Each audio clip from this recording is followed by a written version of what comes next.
할렐루야. 점점 우리 이제 수요 예배는 대개 집에서 드리는 걸로 이렇게 굳어져 가는 것 같아서 한편으로는 마음이 좀 근심이 됩니다. 이러다가 이제 나중에 코로나가 다 없어져도 다 수요 예배는 안 나오는 그런 상황이 벌어지지 않을까. 옛날에 부흥사로 유명했던 신현균 목사님 계셨거든요. 우리 집사람 다녔던 교회 담임 목사님이셨고, 저도 잘 아는 그런 목사님이셨는데, 한번 그런 말씀하셨어요. 주님이 재림하시면은 분명히 비 오는 날 수요일 저녁에 오실 것이다.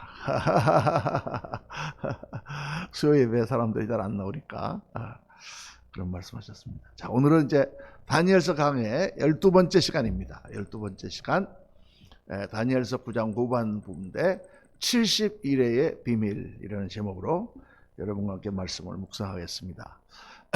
말씀 내용은 전체가 두 부분으로 되겠습니다. 9장 첫 번째 석절 20절에서 22절까지는 기도 가운데 가브리엘 천사가 나타나는 그런 장면이고, 22절부터 27절까지는 가브리엘 천사의 메시지입니다. 그러니까 지난번 우리가 지난 주 수요일 날 묵상했던 말씀이 무엇입니까? 다니엘이 예레미야서를 읽다가 예레미야서에 예언된 놀라운 하나님의 예언의 메시지를 보았습니다. 그것은 70년 만에 이스라엘의 황무함이 맞을 것이다. 다니엘이 자기가 잡혀온 때를 계산해 보니까 이제 한 3년 남았거든요. 67년쯤 됐습니다. 야, 그러면 이제 3년 있으면은 하나님이 우리 이 백성들을 다 고국으로 돌려보내신다는 말씀인데, 야, 기도해야 되겠다. 그래서 그때부터 다니엘이 하나님 옆에 기도를 시작했다. 하나님의 예언의 메시지가 있는 것을 보고 하나님의 뜻이 이루어질 것을 알고, 그래서 다니엘은 기도를 시작했다. 하나님이 다 뜻이 이루어질 것으로 예언하시고 그렇게 하시면 기도할 필요가 뭐 있겠는가 이렇게 생각했지만, 하나님은 그 모든 예언과 뜻을 누구를 통해서? 사람을 통해서, 사람들의 기도를 통하여, 사람들의 사역을 통하여 이루신다는 것을 우리에게 보여주셨습니다. 그래 다니엘이 기도한 내용이 뭡니까? 전부 다 내용을 보니까 회개의 기도를 했다. 자기 자신이 뭐 잘못한 게 있어요? 다 자기 조상들이 잘못해서 하나님의 징벌을 받아 이스라엘 백성이 망하고 바벨론으로 포로로 잡혀온 것인데, 나와 내 백성의 죄를 하나님 용서해 주시고 우리가 하나님의 말씀을 어기고 우상을 숭배했던 것을 용서해 달라고 다니엘이 간절히 회개의 기도를 올리고 있는 가운데, 그때 이제 9장 후반절에 보면 기도 가운데 가브리엘 천사가 나타나는 거죠. 그래서 다니엘서 9장 10장 10절이 아니고 9장 10절 말씀 보면, 내가 이같이 말하여 기도하며 내 죄와 내 백성 이스라엘의 죄를 자복하고 내 하나님의 거룩한 산을 위하여 내 하나님 여호와 앞에 간구할 때, 하나님의 거룩한 산이라는 것은 시온산을 말합니다. 예루살렘 성전을 말하는 것이죠. 하나님의 그 땅, 하나님의 전, 그 전으로 돌아가는 그 기도를 하면서 회개의 기도를 할 때에, 그때 21절 보니까 곧 내가 기도할 때에 이전에 환상 중에 본 그 사람 가브리엘이 빨리 날아서 저녁 제사를 드릴 때쯤에 내게 이르더니, 환상 중에 그 전에 가브리엘 천사가 나타나서 자기에게 예언의 말씀에 대한 해석을 해준 적이 있는데, 그 가브리엘 천사장이 또 나타났다. 내게 가르치며 내게 말하 이르되, 다니엘아, 내가 이제 내게 지혜와 총명을 주려고 왔노라 하고 이제 다니엘에게 하나님의 계시를 이 천사를 통하여 증거하는 장면이 나옵니다. 그리고 이제 후반부에는 그 메시지가 나오는 거죠. 23절부터 안 올라가고 있습니다. 23절부터 아무리 눌러도 9절 23절입니다. 곧 내가 기도를 시작할 즈음에 명령이 내렸으므로 이제 내게 알리러 왔느니라. 너는 크게 은총을 입은 자라. 그런즉 너는 이 일을 생각하고 그 환상을 깨달을지니라. 이렇게 이제 하나님 이 메시지를 시작하죠. 그러면서 24절에 내 백성과 내 거룩한 성을 위하여 이런 이래를 기한으로 정하였나니, 하나님께서 이스라엘 백성, 또 더 나아가서는 하나님의 백성들을 위하여 하나님이 기한을 세우셨다. 그런데 어떤 기한을 세우셨느냐? 이런 이래를 기한으로 정하셨다. 이런 이래라는 말은 77일이라는 말이 아니에요. 70번 이래라는 뜻이죠. 그러니까 1회가 7일이면 70을 곱하면 490일이라는 뜻입니다. 70번의 1회를 기한으로 정해야 한다니 이렇게 하나님 말씀하시면서 허물이 그치고 죄가 끝나며 죄악이 용서되며 영원한 의가 드러나며 환상과 예언이 응하며 또 지극히 거룩한 이가 기름 부음을 받으리라 이렇게 말씀하십니다. 그 다음에 이제 25절 말씀 보면 25절 말씀은 안 나왔네. 그래서 쭉 그 다음에 이제 이 말씀을 하신다고 합니다. 그러니까 이 지금 이런 오늘 말씀 제목이 뭐죠? 71회의 비밀, 71회의 비밀에서 말하는데 여기서 우리가 지금 알 수 있는 것은 그 71회는 무엇을 위하여 하나님께서 정하신 때냐? 하나님의 백성과 하나님의 거룩한 성, 그 나라를 위하여 하나님께서 정하신 때다. 그 정하신 때를 하나님께서 71회라 70번의 7일이다 이렇게 말씀하셨다. 그리고 그 때는 뭐와 관계가 있느냐? 백성들의 허물이 끝나고 죄가 끝나고 죄악이 용서되고 영원한 의가 드러나고 환상과 예언이 응하고 그리고 지극히 거룩한 이가 이스라엘 백성들이 기다리던 메시아가 기름 부음을 받는 바로 그 예언을 하나님께서 하시는데 그게 490년 뒤다 이렇게 말씀하는 거죠. 491일 뒤다. 여기서 보면은 자 그래서 이걸 우리가 하나씩 우선 묵상을 해보려고 합니다. 첫째는 가브리엘 천사장에 대해서 말씀을 합니다. 가브리엘 천사장은 성경에서 여러 번 나오죠. 구약에도 여러 번 나와서 다니엘에게도 나타나고 또 다른 곳에도 나타납니다.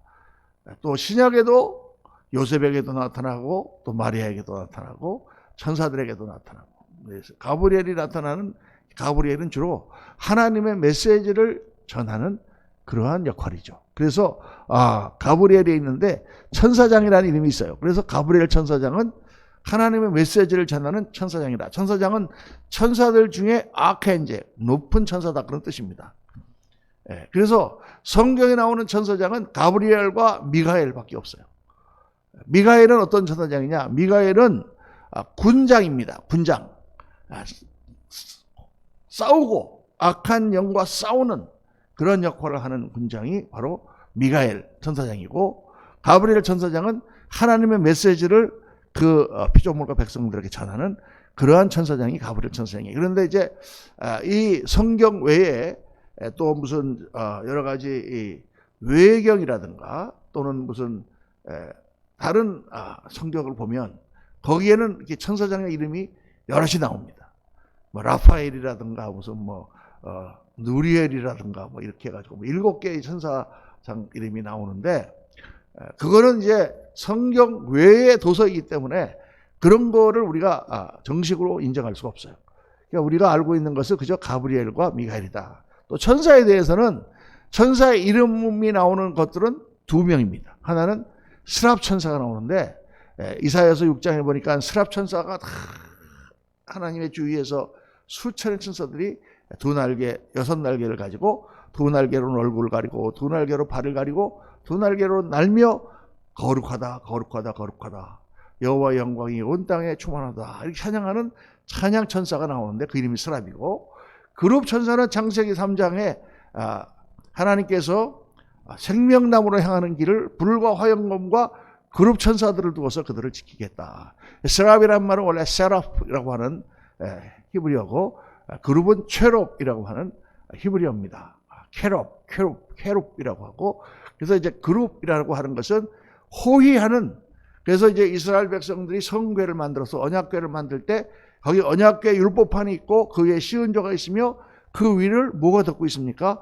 그룹 천사의 형상들이 덮고 있는 거죠. 그래서 그룹은 호위하는 그러한 천사다. 이 정도밖에 성경은 나와 있지 않습니다. 그 외에 무슨 사람들이 여러 가지 이제 뭐 이론을 만들어 가지고 천사의 도표를 만들고 막 이러는 것은 별로 그렇게 바람직한 일이 아니다. 그러니까 천사는 어떤 존재냐? 우리가 아는 것은 정확하게는 모르지만 하나님이 부리시는 영적인 존재다. 하나님께서 어떤 뜻에 의해서 지금도 천사들이 활동하느냐? 활동합니다. 성령님께서는 우리 가운데 들어오시고 또 큰 그런 역사를 하시지만 개개인에게 예수님이 그런 말씀하셨죠. 아이들이 가까이 오는 것을 금하지 말라. 그들의 천사들이 하나님을 배웠느니라.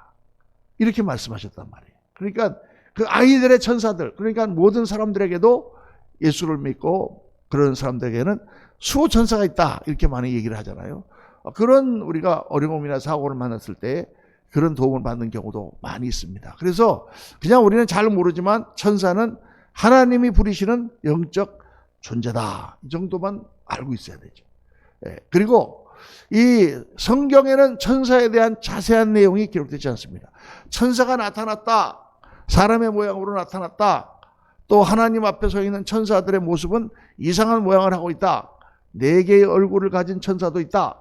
뭐 이런 여러 가지 얘기가 나오긴 나오지만 그렇게 한 번씩 잠깐 얘기하고 넘어갈 따름이지 천사는 어떤 존재다. 천사는 무슨 천사들이 있고 천사는 무슨 계급이 어떻게 돼 있고 천사의 조직은 어떻게 돼 있고 이런 얘기는 성경에 전혀 없다고 말이에요.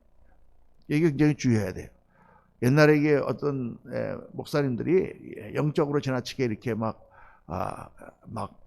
말씀을 쪼개고 막 그러다가 도를 약간 지나쳐가지고 천사에 대해서 자기가 다 아는 양 천사는 무슨 등급이 어떻게 돼 있고 뭐 제1위의 천사는 누구고 그 다음 계급은 누구고 그 밑에는 뭐 정사와 권세와 뭐 악한 영이고 뭐 어쩌고 뭐 해가지고 막 천사의 조직도를 만들어 놓고 뭐 우리가 뭐 이렇게 할 때 죄를 한번 지을 때마다 천사가 하나씩 타락하고 이런 여러 가지 얘기들은 다 잘못된 겁니다. 이단으로 빠지기 쉬운 성경에 천사 숭배하지 말라 그래서 천사의 조직이라든가 능력이라든가 천사의 본성에 대한 이론화 뭐를 안다고 하는 것은 위험하다.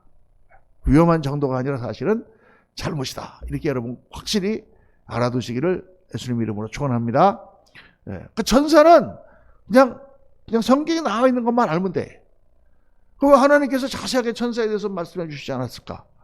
첫째는 알 필요가 없기 때문에. 둘째는 잘 알면 별로 유익하지 않기 때문에. 뭐 옛날에 그런 말이 있죠. 뭐 알면 다쳐 뭐 이런 말이 있었는데 너무 자세히 알 필요. 영적인 세계의 일은 성경에서 자세히 말씀하시지 않습니다. 천국에 대한 것도 그렇잖아요. 천국에 대한 것도 뭐 가니까 뭐 홍만호와 각종 보석으로 새겨진 문이 있고 뭐 길에는 금으로 깔려진 길이 있고 그 정도만 이렇게 그냥 그림책에 나오는 것처럼 하나님 얘기해 주셨지 천국에 대해서 우리가 어떤 모양으로 어떻게 존재할 것인가 이런 자세한 얘기를 하지 않았다 그 말이에요. 그거는 영적인 세계에 대한 그러한 것을 우리가 많이 알게 되면 그 지식이 잘못되기가 쉽기 때문입니다. 우리가 그 옛날에 1990년대 특히 그런 사람이 많았는데 천국 갔다 온 사람이 많았어요. 천국 갔다 온 사람이. 그래갖고 천국에 자기가 갔는데 환상을 봤는데 별을 지나가더니 뭐 어떤 우주 바깥에 어떤 은하계 무슨 안드로메다 소금 같은 데 있는 바로 그 별이 천국이다. 뭐 이렇게 얘기하는 사람도 있었어요. 황당한 얘기죠. 황당한 얘기입니다. 또 어떤 사람은 막 가는데 막 자기 옆으로 달도 지나가고 별도 지나가고 막 이런 사람들도 있었고. 또 어떤 사람은 뭐 정부에 갔는데 가니까 뭐 다 무슨 집을 짓고 있는데 뭐 어떤 목사님은 초가집에 살고 있더라 그런 얘기 했었고. 그럼 우리는 초가집을 알지만 서양 사람들은 초가집을 알까? 어떤 목사님은 또 갔다 와갖고 가니까 다 총괄이가 아파트를 짓고 살고 있더래요. 그리고 아파트 몇 층 살고 있는데 뭐 어쩌고 뭐 이런 또 얘기다. 그런 것은 자기가 다 환상 가운데서 어떤 천국에 대한 그런 개념을 자기가 본 것뿐이지 천국이 그렇다는 얘기는 절대 할 수 없는 것입니다. 그래서 천국이라든가 또는 천사라든가 또는 성령까지도 무슨 자세한 것을 이 땅에 있는 영적인 존재의 것을 이 땅에 있는 3차원적인 우리의 말로 표현하는 것 자체가 위험하고 그것이 우리에게 덕이 되지 않고 또 그것을 잘못 알게 되기가 쉽기 때문에 하나님께서 그거에 대한 계시는 많이 하시지 않았습니다. 많이 하시지 않았기 때문에 그거를 지나치게 알려고 하는 것 자체가 별로 그렇게 좋은 시도가 아니라는 거예요. 성령에 대해서도 우리가 그런 말을 많이 해야 되고 성령님 자체에 대해서는 하나님이나 예수님만큼 성령님에 대해서 자세히 성경은 말씀하고 있지 않다. 성령이 나타나는 그러한 모든 장면은 대부분 성령이 관계적인 그러한 부분에서 역할하시는 것을 말씀하는 것이다. 성령이 어떤 분이다 라고 얘기하는 것보다는 성령은 예수를 증거하는 분이다 이렇게 말씀하고 있다. 그래서 성령은 이론으로 깨닫는 것보다는 체험하는 것이 많기 때문에 다 성령에 대한 그런 경험이 주관적이고, 그러다 보니까 성령론으로 인해서 이단들이 많이 생기기가 쉽다. 그런 걸 제가 조직신앙에서 가르칩니다. 그 이유는 성령은 우리가 체험을 하죠. 성령의 은사도 받죠. 또 성령의 능력도 힘입죠. 신비한 그러한 여러 가지 일들도 경험하죠. 그러나 그런 것들은 다 주관적인 체험이고, 성경에 나오는 그런 성령의 역사와 그런 것에서 벗어나게 되면, 잘못하면 악한 영 또는 잘못된 영으로 빠지기가 쉽다. 그래서 성령에 관한 것도 우리가 조심해야 되는데, 하물며 천사나 귀신 또는 이런 영적인 그러한 상황에 대해서는 여러분 굉장히 조심하기를 바랍니다. 그래서 함부로 추정하거나 성경 외의 자료를 사용해서 이론화해서는 안 된다. 어쨌든 가브리엘 천사장은 성경에 나옵니다. 미가엘 천사장 성경에 나옵니다.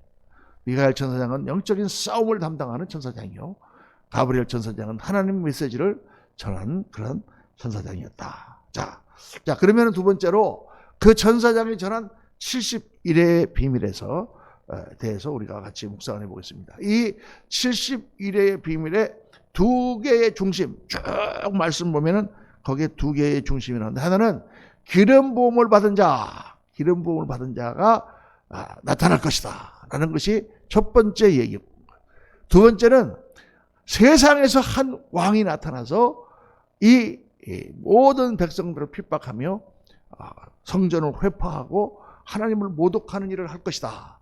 적 그리스도에 대한, 성경에 많이 예언되어 있는 적 그리스도에 대한 이 얘기가 이 70일의 비밀의 두 중심에 서 있다. 그러니까 다른 여러 가지 사건들이나 모든 것들은 다 뭐하고 관계되어 있느냐? 기름 부음을 받은 자 예수 그리스도와, 그리고 그때의 예수 그리스도를 나타나서 방해할 적 그리스도에 초점이 맞춰져 있다. 이렇게 생각하면 되는 거예요. 그래서 이 예언은 결론적으로 말하면 예수님의 그리스도의 초림과 재림, 예수님이 처음에 오실 때 그때의 사탄 마귀가 어떤 방해를 했습니까?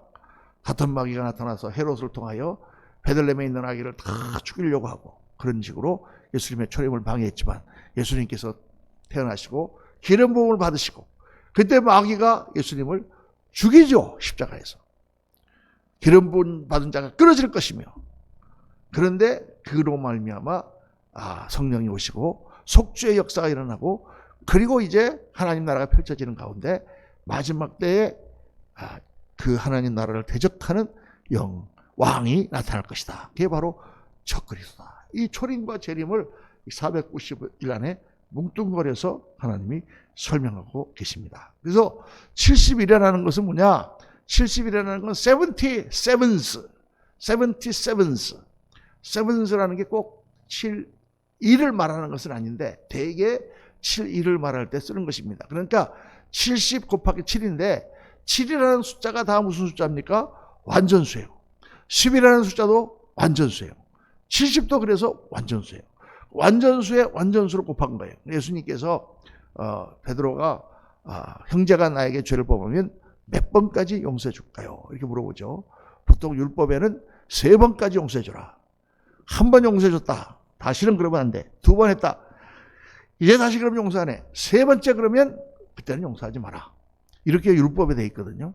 그래서 미국에 가면은 3 strike out이라는 법정 제도가 있습니다. 그거는 똑같은 도둑질이라도 2번째 벌을 주고 3번째 그 벌을 하면은 훨씬 더 중한 그런 형벌을 내리는 그런 법이 3 strike out이에요. 야구할 때도 한 번, 두 번 허치고 3번째 허치면 아웃이잖아요. 그죠? 그처럼.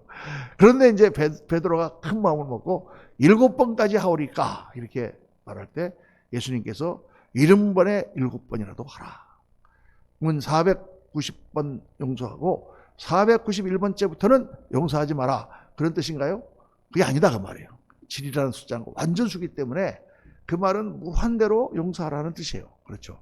우리 인간이 그렇게 할 수가 있나요? 그런데 하여간 예수님이 그렇게 말씀하셨다 그 말이에요. 저는 그게 하나님이 우리를 용서하시는 그 용서의 마음에 대하여 예수님이 말씀하신 것이다. 이렇게 제가 해석을 했지만은, 어쨌든 우선 이 7이라는 숫자가 완전수요 상징적인 숫자라는 사실을 우리가 머릿속에 집어넣어야 됩니다. 그러니까 이 490이라는 걸 가지고 너무 딱 490년 이렇게 계산해 가지고 막 1년, 2년 이렇게 다투고 이렇게 할 필요는 없다고 말이에요. 490년이라는 개념은 하나님의 때, 하나님의 때. 그때를 말한다. 그때가 가기까지 어떠한 하나님이 지정하는 완전한 때다. 이렇게 해석하면 일단 상당히 이렇게 얼버무리고 전체적으로 한번 이렇게 대충 개념이 잡히는 거죠. 그 정도만 알아도 괜찮아요. 더 이상 뭐 490에 대해서 자세하게 이렇게 알 필요는 사실 없습니다. 그러나 하나님의 때에 하나님의 역사가 이러이러한 역사가 나타난다라는 것만 우리가 알아도 된다고 말이에요. 그런데 이제 그 70일에는 70과 1에는 다 상징적 기간인데 이 70일 동안 일어나는 일을 아주 자세하게 성경이 말씀하고 있습니다. 하나는 허물이 그쳤다. 모든 사람이 죄를 짓는 그 죄를 더 이상 짓지 않게 되었다. 둘째는 죄가 끝나며, 죄가 끝났다라는 얘기는 어떤 면에서 속죄의 제사가 더 이상 들어질 필요가 없다라는 것을 암시하는 것입니다. 또 세 번째, 죄악이 용서되었다. 이 카파르라는 뜻인데 이거는 거기서 나오는 말인데 이 말은 덮는다라는 뜻이. 사람들의 죄를 용서해 주는데 어떻게 용서해 주느냐? 예수님의 피가 덮어서 용서해 준다. 로마서에도 말씀이 나오지만 하나님 그리스도께서 우리의 죄를 도말한다라는 말이 무슨 뜻이라 했어요? 도라는 말은 칠하다, 말이라는 것은 말소한다, 지운다라는 뜻이죠. 어떻게 지우느냐? 칠해서 지운다. 그러니까 우리의 죄가 있으면 죄를 빡빡빡빡빡빡 지어서 없애는 게 아니라 죄가 있는데 그 죄를 샥 덮어버려. 네, 우리가 타이프라이터를 잘못 쳤을 때 화이트아웃이라는 게 있잖아요. 그걸로 싹 지우면은 타이프라이터가 지워지고 거기에 딴 걸 또 찍습니다. 그렇게 하듯이 그리스도의 피가 우리를 덮는다. 그래서 이거는 이제 속죄 제사도 마찬가지고요. 또 이스라엘 백성이 6월절에 그때 이스라엘을 탈출할 때 출애굽할 때도 그리스도의 어린 양의 보혈의 피를 바르는 집을 하나님이 넘어가리라. 그 피가 덮었다. 죄를 덮었다. 그러니까 이 덮는다라는 개념, 대속, 영어로 얘기하면 substitution penalization, 대신 벌을 받는다. 예수님이 대신 벌을 받고 그 죄값을 담당하심으로 우리 죄가 덮어진다. 이게 지금 그리스도 안에서 하나님이 하시는 속죄의 모델, 그 개념이죠. 여러분 그 잘 항상 기억을 하고 있어야 됩니다. 그 다음에 영원한 의가 드러난다. 영원한 의는 그리스도죠. 환상과 예언이 응한다. 성령에 관한 6월의 예언이 응하고 모든 사람들이 성령을 받는 그러한 역사가 일어난다. 그리고 지극히 거룩하니가 기름 부음 받는다. 이게 딱 보니까 예수 그리스도의 십자가와 예수 그리스도의 사역에 대한 그런 예언이로구나. 70일 동안에 이런 일이 일어나는구나. 그리고 이제 이 70일을 자세하게 세 일회로 나왔어요. 그러면서 25절 말씀 보니까 그러므로 너는 깨달아 알지니라 예루살렘을 중건하라는 영이 날 때부터 기름 부음을 받은 자 곧 왕이 일어나기까지 7일에와 62일에가 지날 것이요 그 곤란한 동안에 성이 중건되어 광장과 거리가 좋을 것이요. 이게 7일에와 62일에와 한 일에 이렇게 나눠진다. 70일에가 그냥 지나가는 게 아니라 70일에를 구체적으로 나눴어요. 7일에, 62일에, 한 일에. 그러니까 이게 도대체 무슨 뜻인가? 이 구절을 제가 주석을 찾아보니까 이 다니엘서에 나오는 이 9장의 하반절은 성경의 모든 구절 중에서 가장 해석하기가 난해한 구절이다. 그리고 성경학자들도 여러 가지로 이거를 해석하는 사람들이 많습니다. 그저 상징적인 거다 이렇게 해석하는 사람도 있고 이건 날짜를 계산해가지고 하루를 갖다가 1년으로 쳐서 7일에는 49년이고 62일에를 곱하기 62일이니까 7을 하니까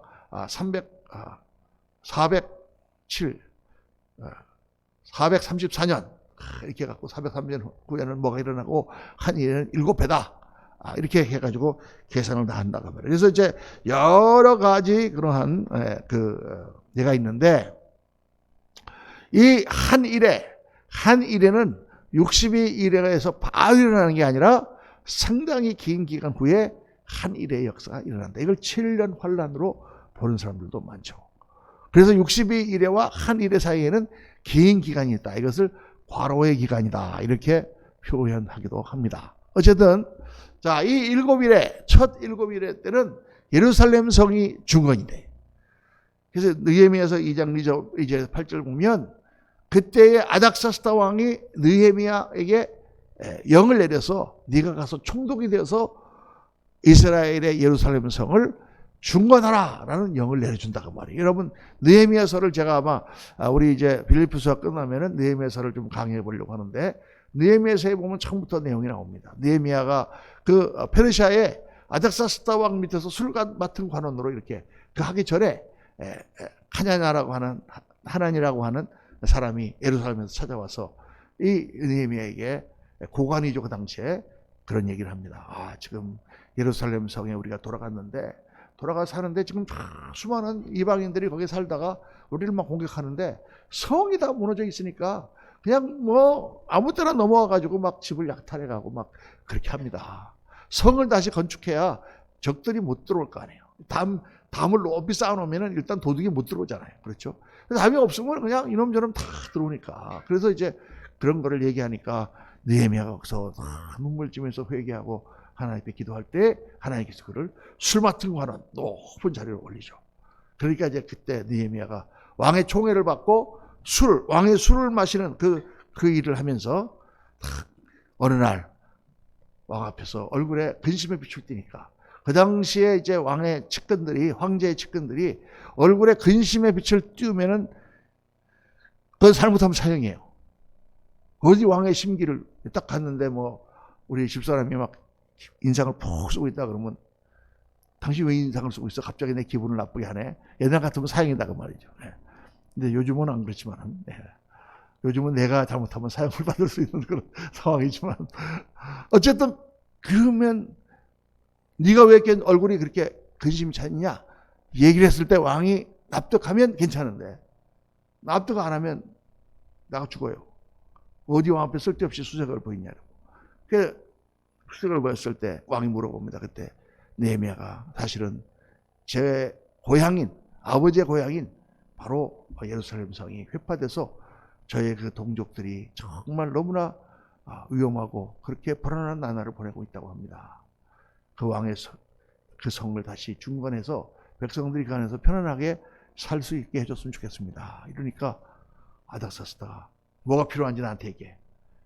그래가지고 다 줄 테니까 너 가서 성을 중건하고 돌아와라. 이렇게 아닥사스다 왕이 느헤미야에게 이제 명령을 내려주죠. 그 예루살렘 성을 중건하는 영이 일어날 때부터 7일에가 지나고 기름 부음 받은 자가 일어날 때까지 7일에다 이렇게 이제 기록이 되어 있단 말이에요. 그러니까 사람들이 계산을 딱 해본 거예요. 예루살렘 성을 중건하는 영이 언제 일어났느냐? 445년에 일어났거든요. 그래갖고 396년에 완공이 됐어요. 계산을 해보니까 딱 49년이 걸린 거예요. 느헤미야가 가서 성을 중건하기까지 49년이 걸렸습니다. 그리고 이제 그 후에 62일에가 지나가면 기름 부은 자가 끊어질 것이다. 이게 또 계산을 해보니까 62 곱하기 7하니까 434년인데 396 BC니까 빼야 되죠. 434에서 396을 빼니까 38이 나옵니다. 37 혹은 38이 나와요. 0년이 없기 때문에 사실은 37이 라인 맞죠. 그럼 37년이면 예수님이 그때 기름 부은 받은 자가 끊어졌다. 그럼 예수님은 언제 돌아가셨나? 예수님은 약 AD 33년 정도 돌아가셨던 것으로 사람들이 추정을 합니다.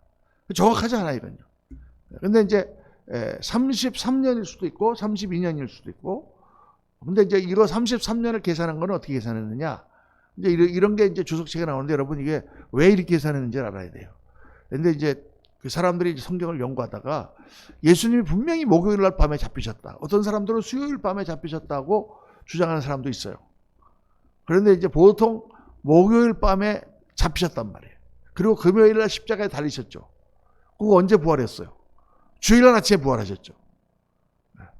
그러니까 목요일 밤에 6월절이 시작되는 그 해를 찾아보니까 딱 33년하고 그 다음부터는 한 몇십 년이 벌어지는 거예요.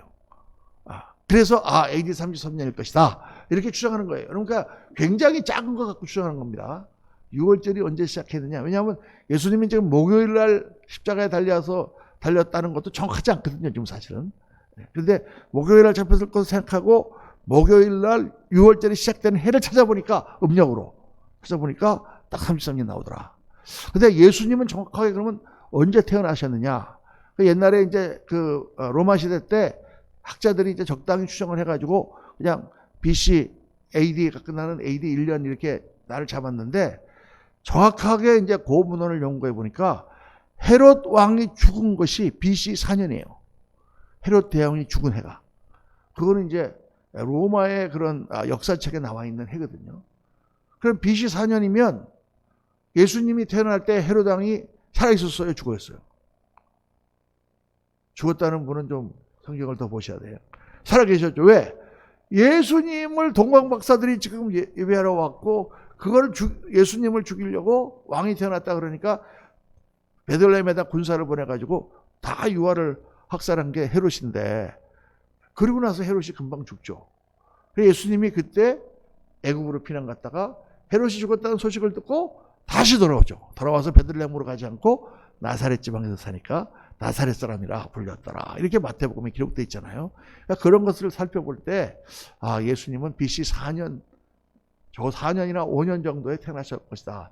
이렇게 보는 사람들이 많습니다. 그런데 또 누가복음에 보면 요한복음에 예수님이 사역을 시작할 때 한 30살쯤 되셨더라 그랬거든요.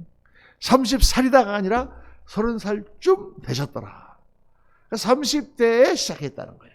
그러니까 이 모든 연도는 사실 지금 우리가 계산하는 것처럼 정확하지가 않습니다. 정확하지가 않아요. 그러니까 옛날에 그 당시에 연도수를 세는 거라든가 이런 것은 지금 우리가 연도수를 세는 것 같고 정확하지가 않아요. 우리는 뭐 몇 시 몇 분 딱 나오는데 11시에 예배를 딱 시작하세요. 그런데 뭐 딱 이게 뭐 목사님 시작하고 있지 않으면 뭐 저 열어받고 왜 안 하고 막 이렇게 하지만은 그 당시에는 막 1분 이런 개념이 없어요. 언제쯤 만나가 그러면 내일 아침에 만나세. 그 정도. 아침이면 언제예요? 그런 거 없어요. 그냥 아침. 요즘도 아프리카에서 이렇게 예배 드릴 때는 그런 데잖아요. 찬양을 많이 부른대 아프리카 사람들은. 그러면은 언제 예배 드리느냐? 낮 예배. 그럼 그 낮이 언제인지 모른대. 그래서 그냥 모여가지고 한 사람 모이는 그때부터 시작해서 찬양을 시작하고 뭐 두드리고 막 하고 있으면 한 2시간쯤 지나 사람 다 모이면 그냥 예배 시작하고 또 예배하다가 이제 사람들도 다 가면 예배 끝나고 그렇게 시간이라는 개념이 없으니까 그렇게 쭉 인간이 살았는데 이제 산업혁명이 발달하고 모든 것이 이제 서구 문명으로 이렇게 시간을 탁 재다 보니까 우리가 지금 1년, 한 달, 며칠, 그다음에 몇 시간, 몇 초까지, 분까지 따지면서 우리가 살지 사실 옛날에 인간의 삶은 그렇지 않았다.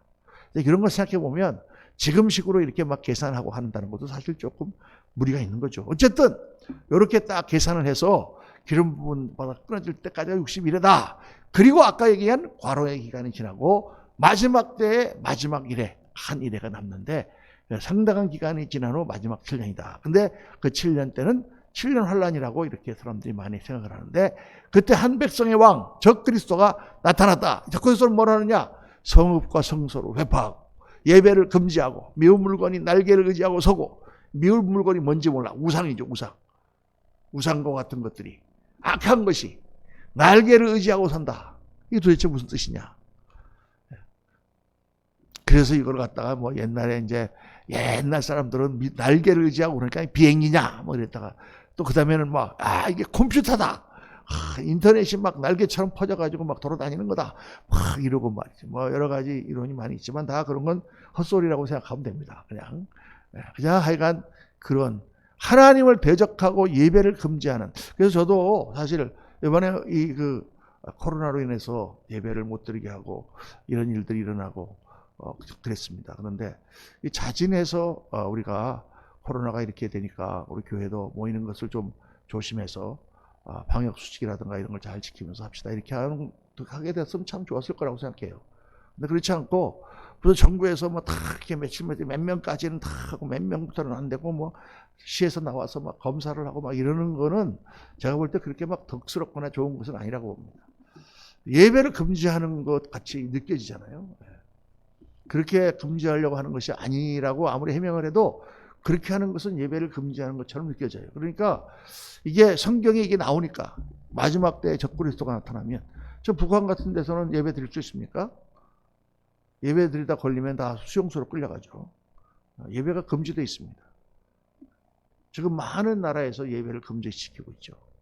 그러니까 이런 것들을 우리가 보면서 여러 가지 하여간 많은 해석들이 있습니다만은 어쨌든 그냥 이 정도로 여러분 해석하고 생각하고 지나가면 될 거다라고 생각을 합니다. 자, 결론을 말씀드리겠습니다.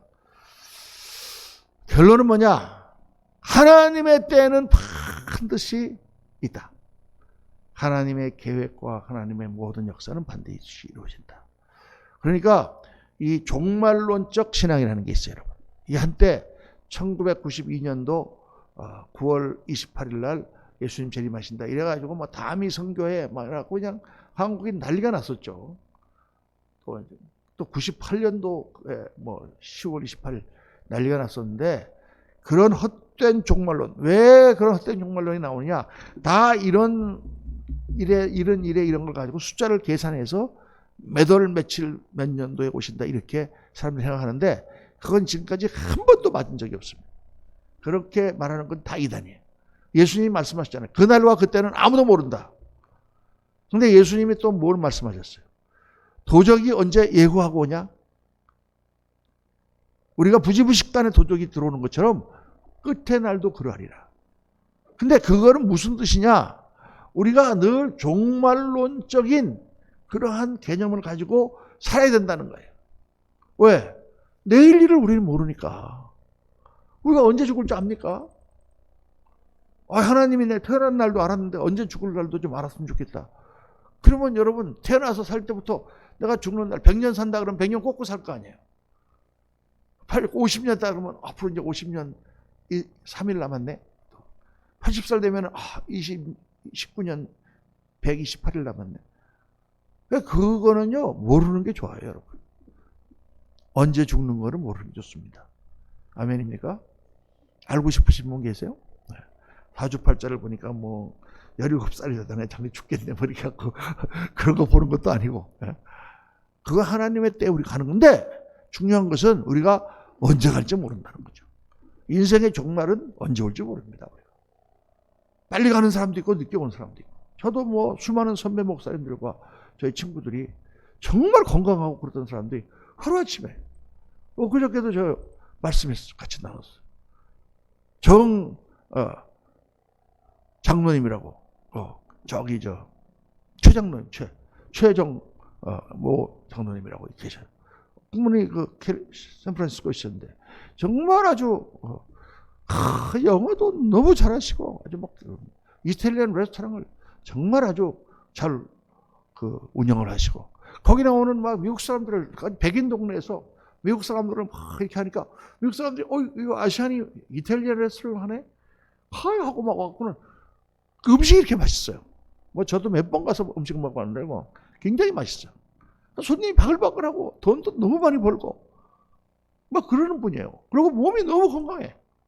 그냥 나와서 일해도 뭐 전혀 것도 없어.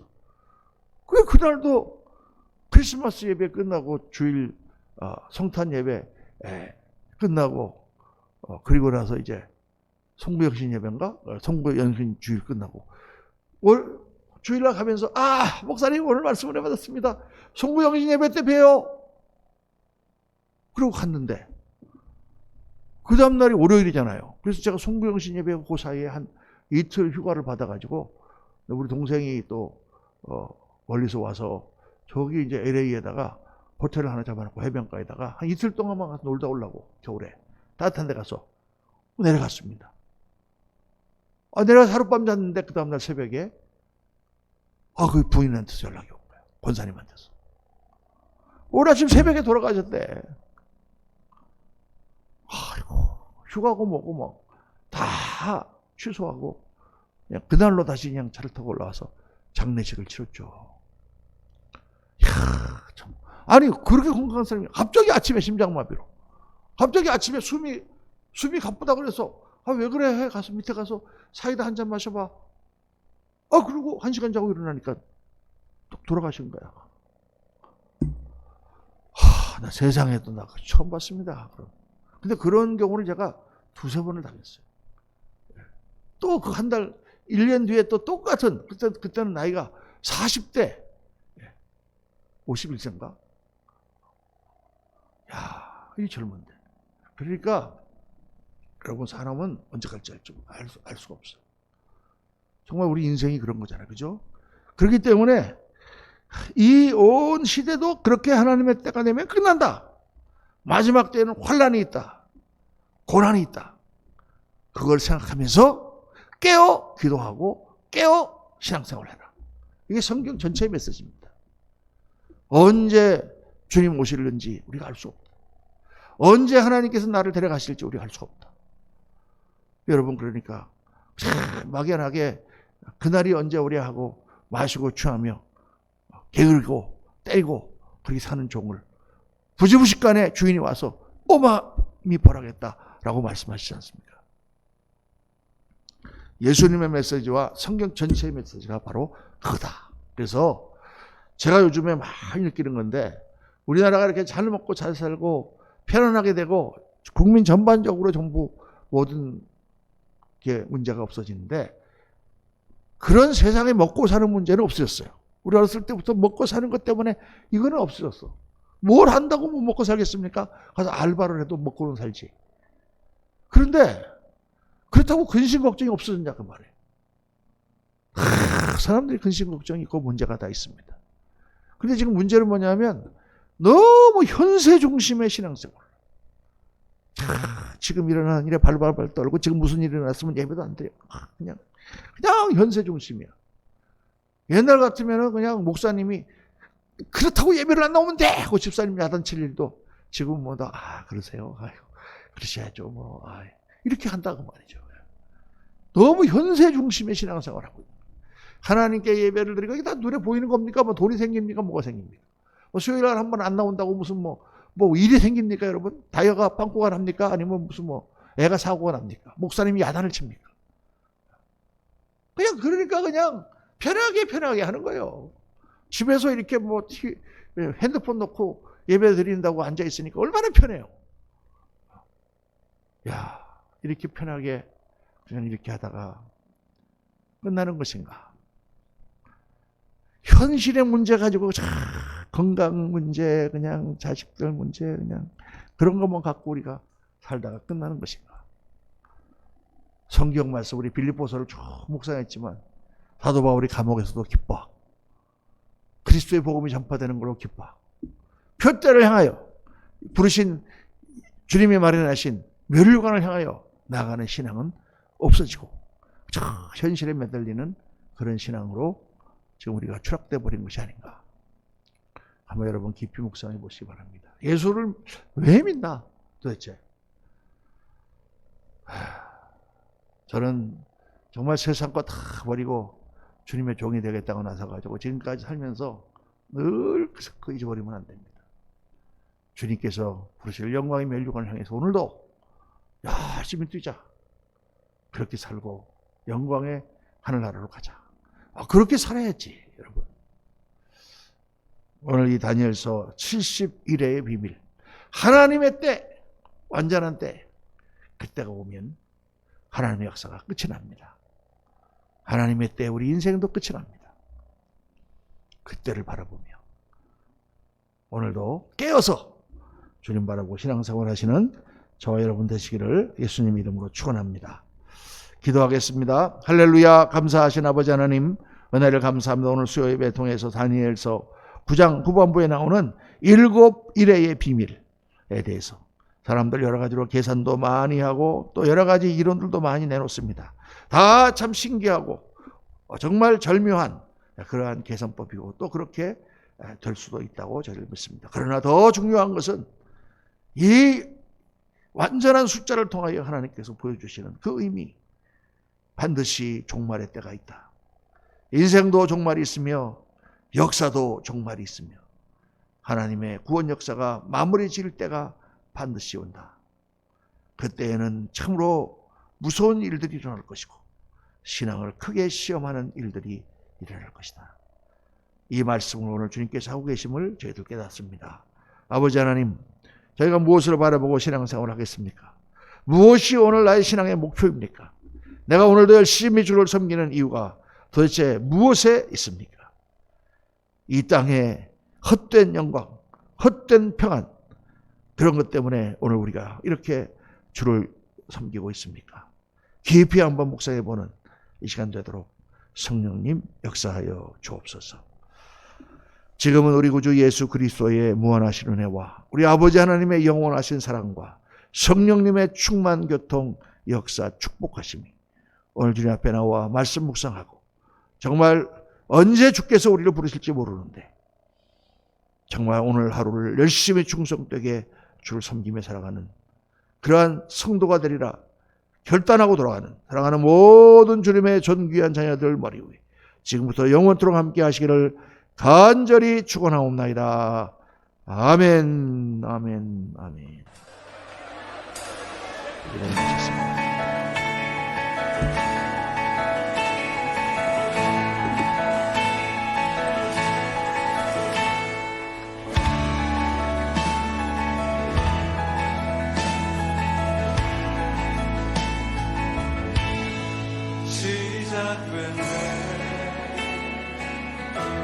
우리 주님의 능력이 나의 삶을 다스리고 새롭게 하네. 자유하네. 죄와 사망으로부터 나의 삶은 변하구나. 충만하네.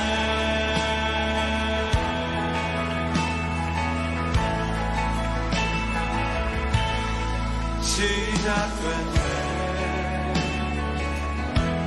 우리 주님의 능력이 나의 삶을 다스리고 새롭게 하네.